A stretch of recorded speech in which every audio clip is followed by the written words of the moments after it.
ବାତ୍ୟା ଆୟସର କ୍ଷୟକ୍ଷତି ନେଇ ଆକାଶମାର୍ଗ ସ୍ଥିତି ସମୀକ୍ଷା କଲେ ମୁଖ୍ୟମନ୍ତ୍ରୀ ନବୀନ ପଟ୍ଟନାୟକ।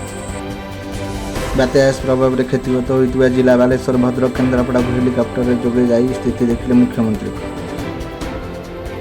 ଆଜି 12:30 ସମୟରେ ମୁଖ୍ୟମନ୍ତ୍ରୀ ବିଜୁ ପଟ୍ଟନାୟକ ବିମାନ ବନ୍ଦରରୁ ହେଲିକପ୍ଟର ଯୋଗେ ଉଡ଼ାଣ ଭରିଥିଲେ, ପରେ ବାତ୍ୟା ଅଞ୍ଚଳ ପରିଦର୍ଶନ କରିଥିଲେ।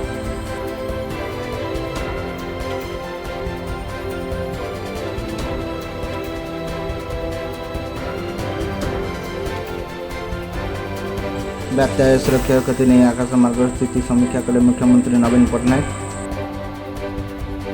ବାତ୍ୟା ଆୟସ ପ୍ରଭାବରେ କ୍ଷତିଗ୍ରସ୍ତ ହୋଇଥିବା ଜିଲ୍ଲା ବାଲେଶ୍ୱର, ଭଦ୍ରକ, କେନ୍ଦ୍ରାପଡ଼ାକୁ ହେଲିକପ୍ଟରରେ ଯୋଗେ ଯାଇ ସ୍ଥିତି ଦେଖିଲେ ମୁଖ୍ୟମନ୍ତ୍ରୀ। ଆଜି 12:30 ସମୟରେ ମୁଖ୍ୟମନ୍ତ୍ରୀ ବିଜୁ ପଟ୍ଟନାୟକ ବିମାନ ବନ୍ଦରରୁ ହେଲିକପ୍ଟର ଯୋଗେ ଉଡ଼ାଣ ଭରିଥିଲେ, ପରେ ବାତ୍ୟା ଅଞ୍ଚଳ ପରିଦର୍ଶନ କରିଥିଲେ।